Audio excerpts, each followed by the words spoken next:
Wakizungumza baada ya ziara hiyo, mwenyekiti wa kamati hiyo Mheshimiwa Tabia Maulid Mwita pamoja na mjumbe wa kamati hiyo Mheshimiwa Juma Usonge Hamadi, ambapo Mheshimiwa Tabia ameshauri wizara kusimamiaji wa uharibifu wa msitu wa kimaumbile wa Ngezi Vumawimbi ili kuongeza tija kwa serikali na jamii, huku Juma Usonge akihimiza kuboresha miundombinu ya misitu. Tekeleze mara moja ikiwemo zile preservations ambazo wamezipanga katika misitu ambazo zitashajihisha utalii kukua, lakini zitashajihisha au zitawasaidia watalii kuwa na miundombinu bora na kuweza kuvutiwa zaidi kuja katika misitu na tuweze kupata kipato kupitia utalii wa misitu.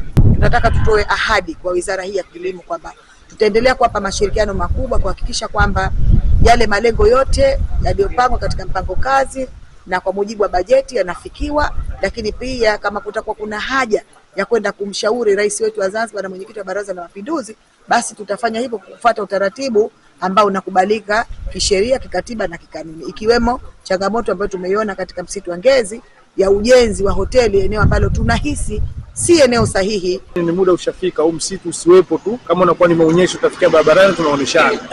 Lazima kuwe kuna vitu vya zaidi, hata kija mgeni basi mnaweza mkamuonyesha kima, tunajua wapi tukenda, hata dakika moja tukawakuta wapo hapa. Basi nadhani ifike wakati sasa hivi huu msitu tuliokuwa nao basi mvijue vitu vilivyokuwa ndani.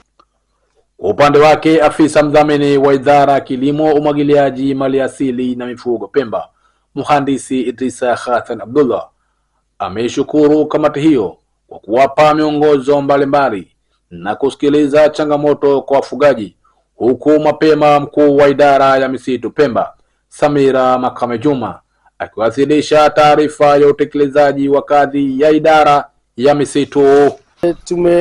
Wamekuwa ni msaada kwetu kama sehemu ya serikali, lakini wamekuwa msaada kwetu kwa sababu wana hii wakulima wetu na wafugaji wa mmoja mmoja, wakulima ambao ni wadogo au vikundi, mara nyingi wanapokwenda kule wanakuwa na msaada wa hali na mali, na mara nyingi wamekuwa wanawasemea, na mara nyingi wanachokisema imekuwa tunakichukulia hatua au kinachukuliwa hatua na taasisi nyingine husika. Hifadhi zetu ina malengo mahususi yafuatayo.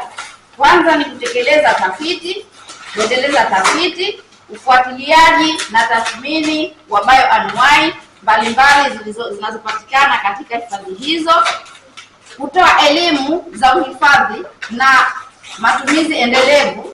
Kamati hiyo ya utalii imetembelea maeneo ya msitu wa hifadhi wa Ngezi Vumawimbi, msitu mkuu wa Micheweni, Ziwani pamoja na kitongoji Kuguu.